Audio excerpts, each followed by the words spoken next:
हमारा खाता में अब 52,000 रुपया हो जी नू। अब लोन ले तनी जा तो चेक द्वारा ट्रांसफर होखेला चाहे ई फंड ट्रांसफर हो कैसे हो वो तो कुछ हो सकेला, वो बैंक कैसे हो हमनी के खाता में ट्रांसफर कर सकेले। तो हम चेके रख देते नहीं चाहे ई फंड ट्रांसफर दिखा देते नहीं या अदर कोनो जौना सोर्स से उडल होके, तो हमारा नहीं के पता कि कोना सोर्स से डाली।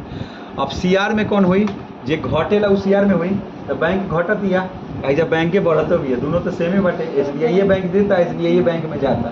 तो एसबीआई जब भी आप बैंक से लोन लेंगे तो आपका 2 अकाउंट हो जाता है, एगो आपका जनरल अकाउंट हो गया जिसमें पैसा वैसा है, और एगो लोन अकाउंट अलग हो जाता है, ठीक है, जिसमें आप किस्त जमा करेंगे, लोन अकाउंट में जाके पैसा जमा करेंगे। तो इसके लिए हम लोग अलग से कंट्रोल ऑल्ट सी करके और एसबीआई, और ये कहाँ जाएगा, लोन लायबिलिटीज में जाएगा। अच्छा है पूरा बना एसबीआई क्या हुई लोन अकाउंट, तो लोन अकाउंट ACCOUNT,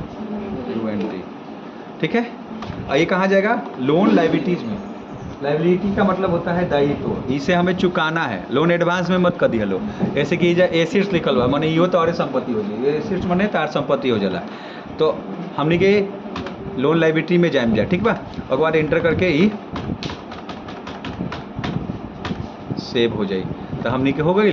अब 50,000 रुपया लोन बा हमनी के ऊपर, ये देखो क्रेडिटर बा, सीआर देखा होता नू, मतलब ये हमसे पैसा मांगेगा, ठीक है ना। क्रेडिटर है, कहेगा कि हमें दो ब्याजों के साथ दो, ऐसे मत दो, ब्याजों के साथ दो, ठीक है। तो इसको हम लोग इंटर करके सेव कर लेंगे। ये समझ में आया। ये ऐसी एंट्री हम लोग जनरल में करते हैं, मतलब पॉपो से लेने जाता जनरल में, बैंकों से लेने जाता जनरल में। समझ में आ गई।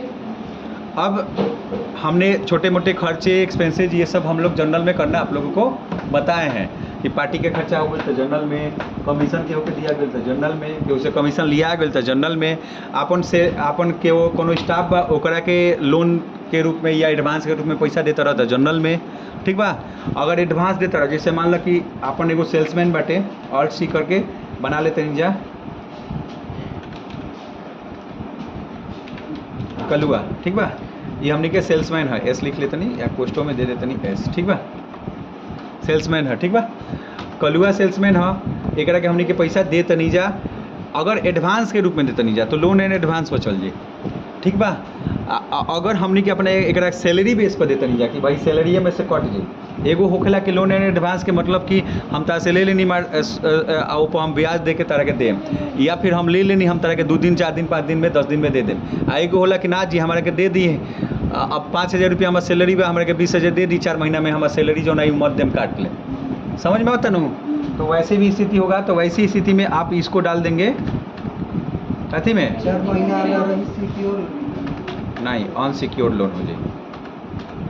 पर्सनल लोन अनसिक्योर्ड लोन होखेला, अनसिक्योर्ड लोन सैलरी पे ओकरा दिया था नहीं, अनसिक्योर। पर्सनल लोन अनसिक्योर इसलिए कि उसकी सैलरी पे दे रहे हैं, वो 1 महीना अइलक, अगला महीना ओकर गोरे टूट गई, तब तो हो गई वो अइबे ना करी, और सैलरी कथी में से कटाई, अनसिक्योर हो गई, कुछ जमा कैले बा, अगला महीना वो पता चलल कि बीमारी पड़ गई, हॉस्पिटल हो गई, तब तक गई तार वो अनसिक्योर हो गई। अब में ना ओकर कुछ जमा बा ना कुछ बटे, वो फंस गई तार, वो तो कही कि आन तब न रुआ हमारा में से काटम, अइबे ना करम तो काटम कहाँ से। तो अनसिक्योर्ड लोन हो जाएगा, ठीक है। सिक्योर्ड लोन तब होता अगर वो हमको कुछ जमा कर देता, ठीक है, कह देता कि सर जी हैसन बाटे के हमारे मोबाइल जमा कर ली, ओकरा बाद हमारा के पैसा दे दी, ठीक बा, पैसा चाहिए देम तो ये हमारा मोबाइल रिटर्न कर देम, तो वो सिक्योर हो जाए, ठीक है। या फिर कुछ गोल्ड जमा हो गया, ज़मीन को गिरवी रख देते हैं लोग, गोल्ड गिरवी रख देते हैं लोग, कुछ भी ऐसी स्थिति होगी तो सिक्योर्ड लोन हो जाएगा, ठीक है। इसीलिए पर्सनल लोन थोड़ा सा महंगा मिलता है। अगर किसी बैंक से जाके आप पर्सनल लोन लेंगे कि मेरी सैलरी सर जी 40,000 रुपया है, मुझे पर्सनल लोन दे दीजिए, तो वो देखिएगा उसका ब्याज जो होता है लगभग 16, 17, 18, 19, 20% तक सालाना होता है, सालाना, ठीक है ना। मतलब 1-1.5% तक मंथली जाएगा वो, तो वो थोड़ा महंगा होता है। होम लोन जो होता है वो सस्ता होता है, 8%, 9%। अगर बाइक का लोन लेंगे तो बाइक का लोन सस्ता होता है, कार का लोन सस्ता होता है, एजुकेशन लोन महंगा होता है। उसके